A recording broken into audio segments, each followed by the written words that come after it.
কখনো কখনো একটা গরম গরম আলুর পরোটা পাওয়া গেলে কি হয়, কেমন যেন সারাদিনের ক্লান্তি দূর হয়ে যায়। আলুর পরোটা আমাদের সকলেরই ভীষণ পছন্দের, সেটা হোক বাচ্চা কিংবা বড়, সকলেরই ফেভারিট। কিন্তু আলুর পরোটা বানানো ভীষণই একটা কঠিন ব্যাপার। যেমন আলুর পরোটা বানাতে গেলে হয়তো ফেটে যাবে, না হলে স্টাফিং বাইরে বেরিয়ে আসবে, আটা মাখতে হবে, আর ঘন্টার পর ঘন্টা বসে বেলতে হবে, তাতে অনেক সময় লেগে যাবে। কিন্তু আমি আজ মাত্র 2 মিনিটে না মেখে না বেলে আলুর পরোটা বানিয়ে দেখাবো, যেটা খেতে একদম ট্র্যাডিশনাল আলুর পরোটার মতোই লাগবে। সময়ও লাগবে কম, আর এমন একটি উপকরণ মেশাবো যাতে একটিও ফাটবে না আর তাড়াতাড়ি তৈরি হয়ে যাবে। যারা ব্যাচেলার বা হাতে সময় খুব কম, তাদের ক্ষেত্রে রেসিপিটা অনেক কার্যকারী হবে। তো বন্ধুরা, আজকের আলু পরোটা বানানোর জন্য এখানে আমি 3টি সিদ্ধ আলু নিয়েছি। আলুগুলোকে আমি আগে থেকেই খোসা ছাড়িয়ে রেখেছি। এখন একটা গ্রেটারের সাহায্যে আলুগুলোকে এইভাবে গ্রেট করে নেব। এইভাবে গ্রেট করলে কি হবে, আলুর মধ্যে কোনো দানা দানা ভাব থাকবে না, সমস্ত আলুগুলোই সুন্দরভাবে ম্যাশ করা হয়ে যাবে। তো 3টে আলু আমি এইভাবে গ্রেট করে নিলাম। এখন এই আলুর মধ্যে সামান্য কিছু মশলা আমি মেশাবো, যেমন গোলমরিচের গুঁড়ো 1/2 চামচ, স্বাদ মতো লবণ, দিয়ে দেব কারি পাতা কুচি, আর একটা মাত্র কাঁচা লঙ্কা, আর দিয়ে দিচ্ছি সামান্য চিলি ফ্লেক্স। এখন সমস্ত কিছুকে ভালো করে আলু সিদ্ধর সাথে মাখিয়ে নিতে হবে। আর এরই সাথে দিয়ে দেব ছোট চামচের 1 চামচ মতো গরম মশলা, আমি আন্দাজ করে দিয়ে দিচ্ছি।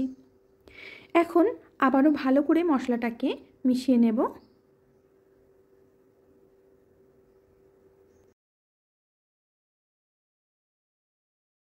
তো আলুটা আমি খুব ভালোভাবে মেখে নিয়েছি। এবার নিয়েছি একটা মিক্সিং বোল। এই বোলের মধ্যে নিয়ে নেব আটা। এখানে আমি এই কাপের 1.5 কাপ মতো আটা নিয়ে নিচ্ছি। আটা বা আলু সেটা তোমাদের পরিমাণ বুঝে নেবে, মানে যতগুলো বানাবে ঠিক ততটা বুঝেই নিতে হবে। এখানে অল্প অল্প জল দিয়ে আমি একটা আটার গোলা তৈরি করে নেব। একসাথে জলটা দেব না, বেশি হয়ে গেলে সমস্যা, এর জন্য অল্প অল্প জল দিয়ে আগে ব্যাটারটাকে তৈরি করে নিতে হবে।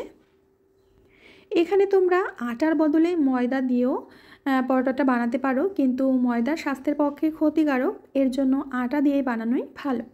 তো খুব ভালো করে ব্যাটারটাকে ফেটিয়ে নিতে হবে যাতে এর মধ্যে কোনো লাম্পস না থেকে যায়।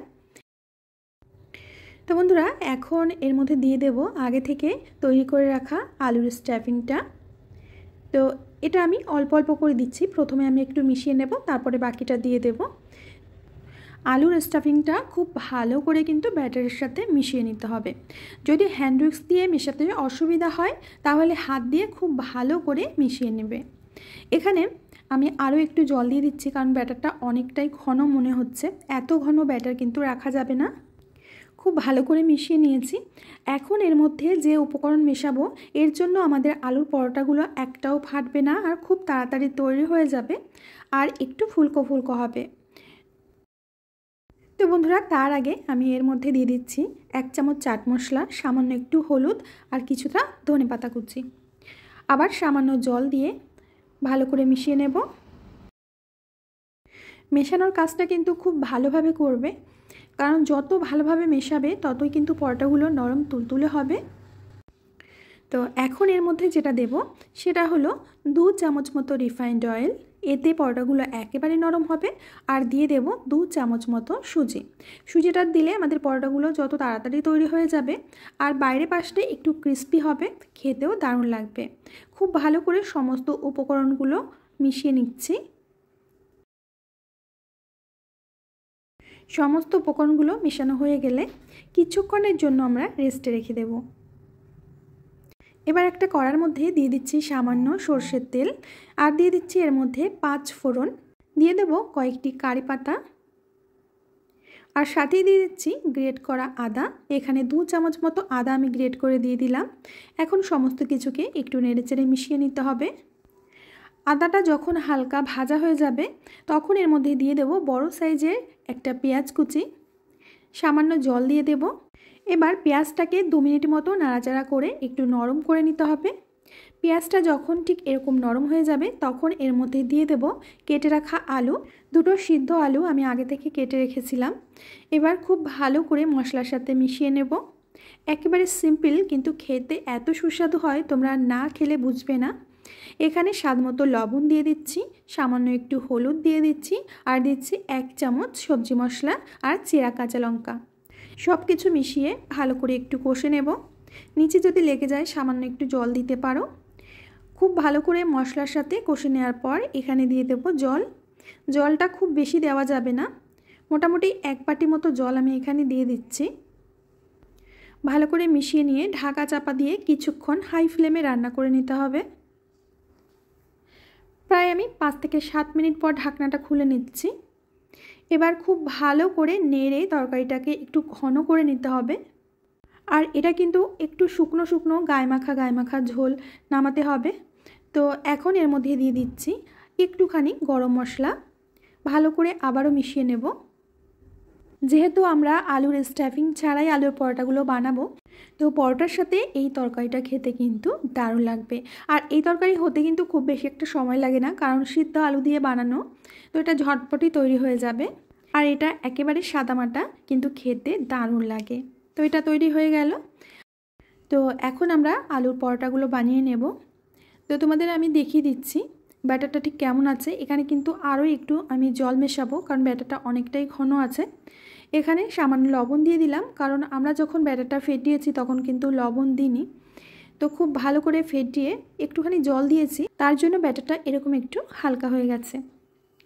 এবার পরোটা বানানোর জন্য একটা ননস্টিকের তাওয়া বসিয়ে দিয়ে তেল ব্রাশ করে দেব। এই তেলটা কিন্তু তাওয়ায় রাখা যাবে না। তেল ব্রাশ করে নেওয়ার পর একটা টিস্যু বা সুতির ন্যাকড়া বা এরকম একটা তুলো দিয়ে মুছে নিতে হবে।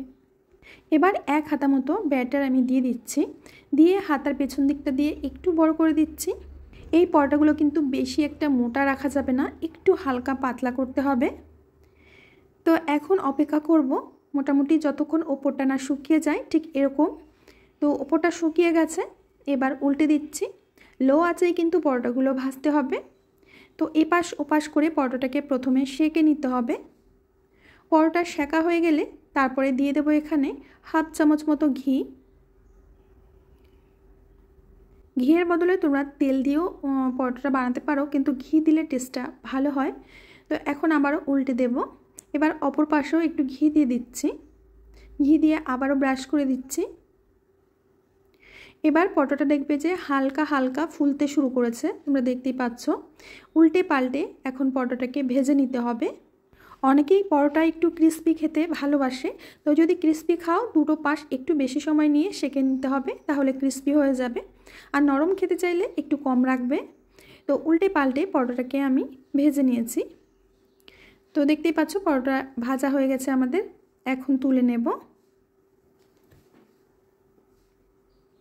আর একইভাবে আমি আরও একটি পরোটা তোমাদের বানিয়ে দেখাচ্ছি।